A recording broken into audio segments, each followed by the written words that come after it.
Tenang saja, Pak. Saya sudah ada di sini.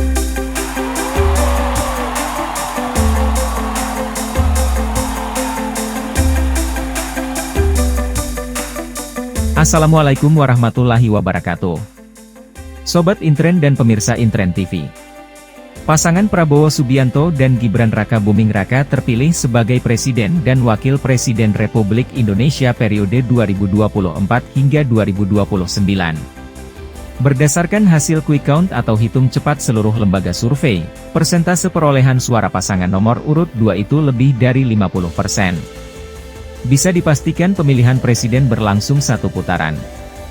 Biasanya, hasil quick count tidak meleset dari real count Komisi Pemilihan Umum. Prabowo Gibran menang hampir di seluruh daerah di Indonesia.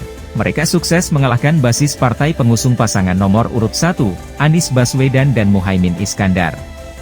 Yang paling fenomenal, Prabowo Gibran menang mutlak di basis PDI Perjuangan yang diklaim kandang banteng dengan mengalahkan pasangan nomor urut 3, Ganjar Pranowo dan Mahfud MD yang diusung partai besutan Megawati Soekarno Putri itu. Bagaimana Prabowo Gibran melakukannya? Berikut ulasannya. Faktor Jokowi Efek. Tingkat kepuasan rakyat Indonesia terhadap kinerja Presiden Joko Widodo dan pemerintahannya mencapai angka 80%. Ini menunjukkan bahwa rakyat masih cinta dengan Jokowi dan ingin agar program-program yang sudah berjalan dapat dilanjutkan. Pilihan itu pun jatuh pada Prabowo Subianto yang dikenal loyal serta selalu mendukung dan membela Jokowi. Hadirnya putra sulung Jokowi, Gibran Raka Buming Raka dalam kontestasi pemilihan presiden semakin mempertegas restu tak terlihat Jokowi terhadap Prabowo. Apalagi Prabowo berjanji akan melanjutkan program Jokowi jika terpilih menjadi presiden. Bak ketiban durian runtuh, Prabowo langsung mendapatkan dampak elektoral.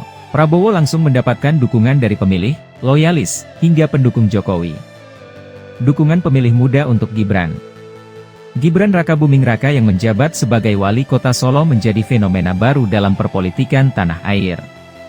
Usianya baru 36 tahun. Terlepas dari segala kontroversinya, Gibran mampu meraih dukungan pemilih muda, baik generasi Z maupun milenial. Persentase dukungan pemilih muda terhadap pasangan Prabowo Gibran cukup tinggi.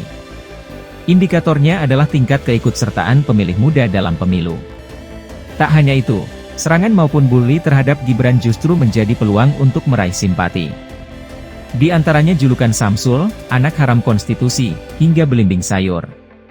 Pemilih muda cenderung menyukai Prabowo Gibran yang kampanyenya merangkul, banyak menawarkan persahabatan, dan tidak suka hubungan beracun atau istilahnya toxic relationship yang merujuk pada ujaran kebencian maupun bully. Berkah rekonsiliasi Jokowi dan Prabowo. Jokowi mampu mengalahkan Prabowo 2 kali berturut-turut pada pemilihan presiden 2014 dan 2019. Pada 2 kali pertarungan tersebut, perolehan suara Prabowo sekitar 40%. Mereka inilah yang dikenal sebagai pendukung setia Prabowo. Meskipun ada yang pergi akibat majunya Anies Baswedan, namun jumlahnya tidak terlalu signifikan. Pada 2019 lalu terjadi rekonsiliasi nasional saat Jokowi mengajak Prabowo bergabung dalam pemerintahan dan menjabat sebagai Menteri Pertahanan. Keduanya bahu-membahu di pemerintahan. Itulah yang menjadi modal awal Prabowo untuk maju di kontestasi sebelum akhirnya suara pendukung Jokowi berbondong-bondong pindah mendukung Prabowo setelah Gibran menjadi pasangannya. Blunder fatal Ganjar Pranowo. Awalnya, Gubernur Jawa Tengah Ganjar Pranowo selalu merajai survei dan dijagokan akan menjadi the next president. Namun surveinya malah anjlok setelah berkali-kali menyerang kebijakan Presiden Jokowi. Semakin menyerang Jokowi, elektabilitas Ganjar makin turun.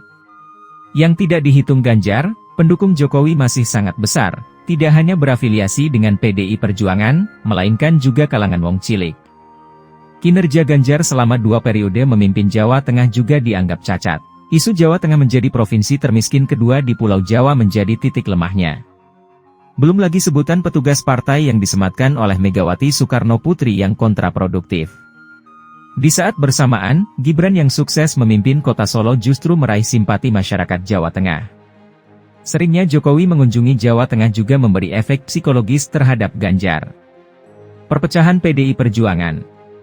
Megawati Soekarno Putri memang masih sah menjadi Ketua Umum PDI Perjuangan.